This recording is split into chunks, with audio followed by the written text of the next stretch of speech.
Hi guys, welcome back to my channel and welcome to a new video. Today I'm going to review A Fool's Alphabet by Sebastian Faulks. So this book is about Pietro Russell. He's a travel photographer, half British, half Italian. We basically just follow his life, but the concept of the book is a bit different from all the others that I've read by Sebastian Faulks. I don't know if he has another book like this. This one is the first book that I've read that has this sort of concept.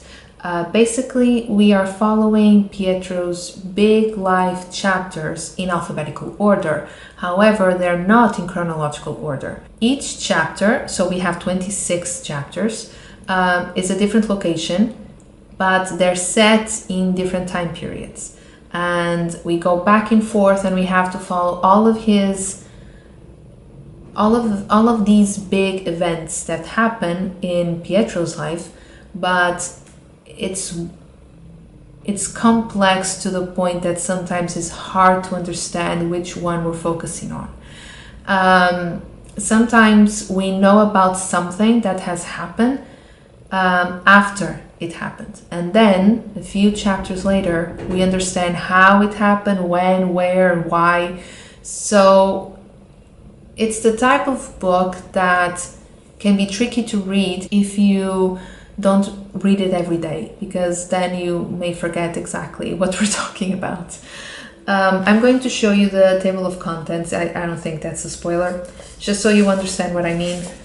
So as you can see, each location, so it follows the alphabetical order, but then the years, they're not in order. We start in 1944, then 1950, 1980, 1963, 1985, 1964, back and forth, back and forth. It was a bit tricky, keeping up with everything. I like the concept. I think it's very interesting. I think I want to reread this book in a few years and follow the order, the chronological order rather than the alphabetical order. So I already did some work there. As you can see, I don't know if you can, but I use pencil, that's why I don't think you can see it. But I ordered the chapters according to the year. I don't know if that's how we're supposed to read it. Honestly, I'm not entirely sure. I think that I would like to revisit this book in a few years, give it some time, and read it in chronological order. See if it's any different. I didn't want to do that the first time because honestly I didn't know exactly how it was going to play out, but now I'm curious because I think it would change my perspective, and maybe, I don't know, but maybe the reading would be, I think the experience would be a bit different as well, maybe simpler, who knows. I had some notes over here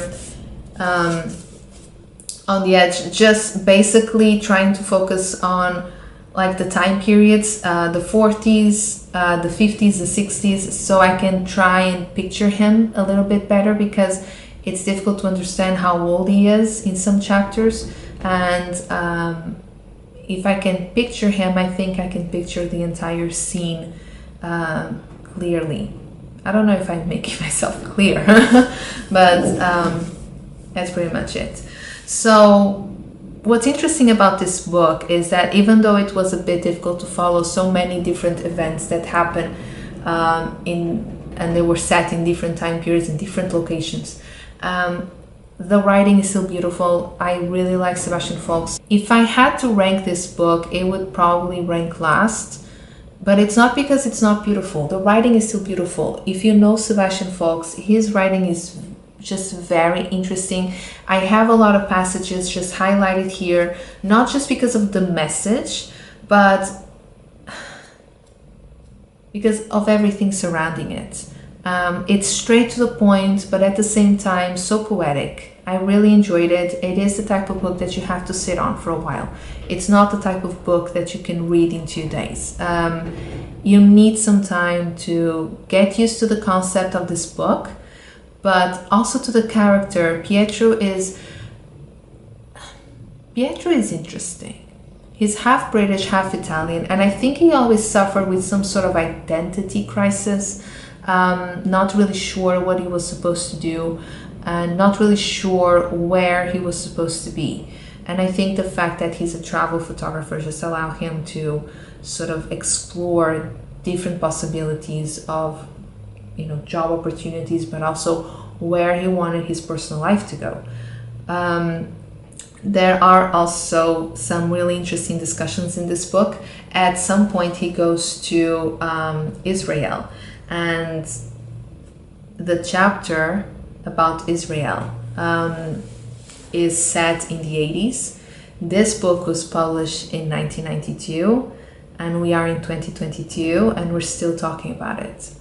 And I'm not saying this as, we're still talking about it, can we just move on? I'm not saying that, but the discussions in this book about Israel and everything surrounding Israel, all the conflicts, they're still happening today. We're still talking about this. Nothing has really changed. And I really like the fact, and this is when I think up until that point, I really liked Pietro, but that chapter changed my mind a little bit, and he became, I wouldn't say the perfect character. When that chapter came, that's when I started to relate a lot more to him, because it's not a topic that I'm well versed in. I'm informed, I know about the situation, but there are a lot of things surrounding it that I'm not an expert in, and I admit that. And that's exactly what he did. He was basically surrounded by people that had so many strong opinions about the conflict, and he was very humble, and he just, he was quiet, and he listened, and he learned from those people. And I really liked how he dealt with everything. I think that up until that point, I wasn't really sure what type of person he would actually be.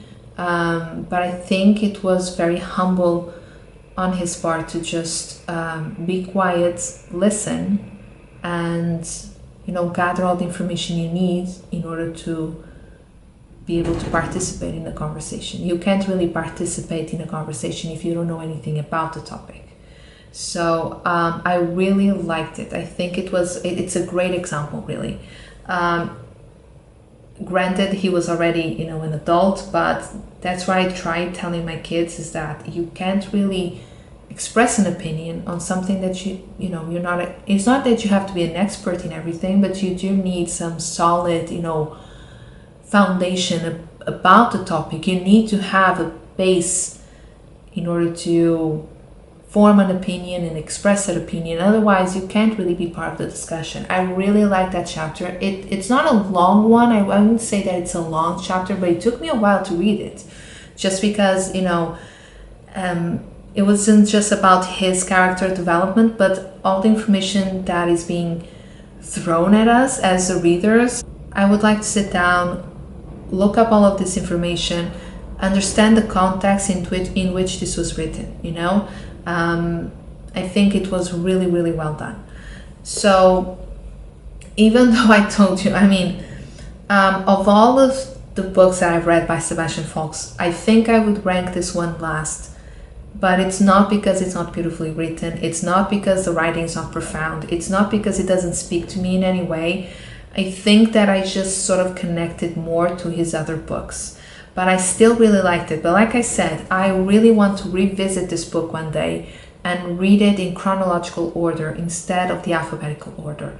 And I'm still wondering if that was the point of all of this. I saw a lot of people on Goodreads saying that they wouldn't recommend this book because it's just very complex. It's not his best. I wouldn't say it's not his best. I think it was complex. I think a lot of people are not open to the new concept. The only thing I would have to say is don't start with this one, because I really think that if you give his other books a shot, you are going to enjoy his writing so much that you are going to be able to get through this. However, I do have to say, towards the end, I think the narrative was dragging a little bit. And I would edit some parts out. But overall, I just really enjoyed it. And I still think this is a really interesting concept. I really like Pietro's father. His character was very interesting. He's the one who's fascinated by how words are created and, you know, the origin of words and how they first, you know, how they were used originally, how they're used now. I like how he's the glue and holds all of Pietro's life chapters together. As the master of the alphabet. This is a spoiler, what I'm about to say. There's this, I don't remember where they were. France or Italy? Probably France. And Pietro is with his wife and child and a couple. His best friend and his wife. And at some point, they don't know where Pietro's child is. You know, they look over and she's gone. And I don't know, it just felt very anticlimactic. They just got up, okay, it's fine, we're just gonna look for her. I'm gonna go inside, see if she's there, because they were, I don't remember if they were having dinner or having coffee outside and talking. She's not inside. Okay, that's fine, don't worry, we're just gonna find her. So you go that way, you go that way, I'll go this way. It's fine, everything's fine.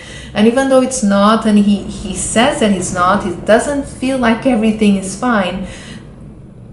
That's exactly what it sort of transmits to the reader. Like, he says that he was, you know, getting very concerned.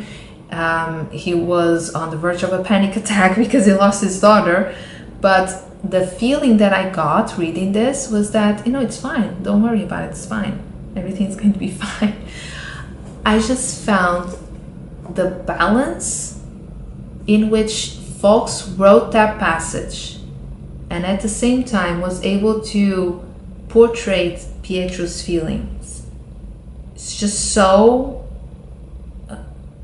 I don't even know. It was just so well done, so well accomplished. I can't believe that he found a way to balance and to make the reader feel like it's nothing, everything is going to be fine, while at the same time the main character says, it's not fine, I don't know what to do, I lost my kid. The way he wrote that, I was just blown away, you know? It's just... I didn't know that was possible. I didn't know that it was possible to convey such deep feeling of not being able to do anything, because you can't really do anything in this type of situation. You just need to look for the kid as fast as you can. At the same time, like, you're just so powerless. But I wasn't that alarmed. I wasn't that worried. I wasn't worried. I was reading it and I was feeling calm and relaxed. But Pietro was freaking out.